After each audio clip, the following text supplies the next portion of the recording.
Lord मेरे मसीह बहन भाई, मैं आज आपको बताना चाहती हूँ कि दाऊद अपने जीवन में जब प्रार्थना करता था वो परमेश्वर से क्या क्या मांगता था। और आज सच में हम बहुत सारे लोग देखते हैं जो उचित है, जो परमेश्वर को अच्छा लगे वो मांगते ही नहीं। तो हम देखते हैं भजन संहिता में 51 अध्याय उसका एक वचन कहता है, हे परमेश्वर अपनी करुणा के अनुसार मुझ पर अनुग्रह कर, अपनी बड़ी दया के अनुसार मेरे अपराधों को मिटा दे। देखिए यहाँ पर दाऊद ने कितना अच्छा परमेश्वर को कहा कि हे परमेश्वर अपनी करुणा के अनुसार मुझ पर अनुग्रह कर। अब आपको लगेगा बहुत सारे लोग अनुग्रह मांगते ही नहीं, नहीं मांगते वो, क्योंकि उनको समझ में नहीं आता कि अनुग्रह क्या है। लेकिन दाऊद ने मांगा क्यों? क्योंकि उसको पता था मेरे जीवन में कितना भी क्लेश आए, दुख आए, और जब परमेश्वर का अनुग्रह मुझ पर होगा तो मैं एक स्थिर आत्मा के साथ अटल रहूंगा, वहां पर खड़ा रहूंगा। हालेलुया। और उसने कहा 8 वचन में, मुझे हर्ष और आनंद की बातें सुना, जिससे जो हड्डियां तूने तोड़ डाली है वे मगन हो जाए। हालेलुया। हर्ष और आनंद की बातें क्या है? परमेश्वर का वचन, परमेश्वर की वाणी। हालेलुया।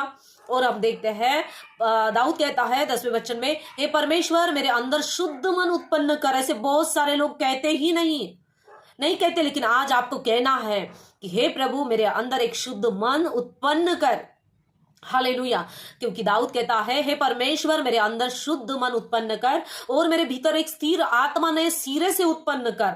आज लोग ऐसे कहते ही नहीं। स्थिर आत्मा होना भी बहुत जरूरी है। हालेलुया। अगर आप एक के नहीं हो सकते तो आप 10 लोगों के भी नहीं हो सकते। अगर आप एक खुदा के नहीं हो सकते तो किसी के भी नहीं हो सकते। इसलिए अगर आपके अंदर एक स्थिर आत्मा रहेगा, वो आत्मा आपको खुदा से अलग नहीं करेगा, आपका डिसीजन सही होगा। हालेलुया।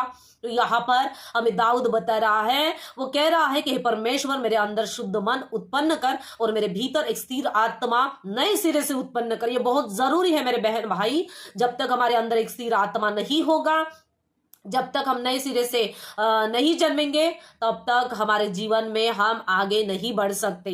और यहाँ पर 11वें वचन में कहा है, मुझे अपने सामने से निकाल ना दे और अपने पवित्र आत्मा को मुझसे अलग ना कर। कितने लोग ऐसे कहते हैं कि प्रभु मुझे अपने सामने से निकाल ना दे, मैं तुझसे बिछड़ नहीं, मैं तुझसे दूर नहीं होना चाहता परमेश्वर, मैं तुझसे अलग नहीं होना चाहता। आज ऐसे बहुत सारे लोग हैं, ऐसे कहते ही नहीं।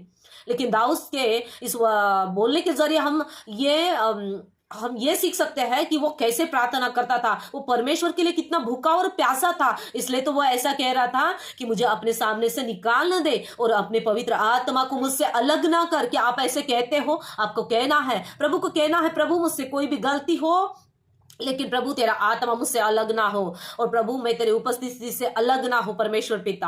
हालेलुया। और हम देखते हैं कि उसने ऐसा कहा 15वें वचन में, हे प्रभु मेरा मुंह खोल दे, तब मैं तेरा गुणगान कर सकूंगा, क्योंकि तू मेन बलि से प्रसन्न नहीं होता, नहीं तो मैं देता। होम बलि से तू भी प्रसन्न नहीं होता। और वो कहता है, टूटा मन परमेश्वर के योग्य बलिदान है। हे परमेश्वर तू टूटे और पीसे हुए मन को तुच्छ नहीं जानता। दाऊद भी जान चुका था कि मेरा परमेश्वर टूटे हुए और पीसे हुए मन को तुच्छ नहीं जानता। इसलिए हमारे मन को तोड़ना, पश्चाताप करना और परमेश्वर के सम्मुख हमारे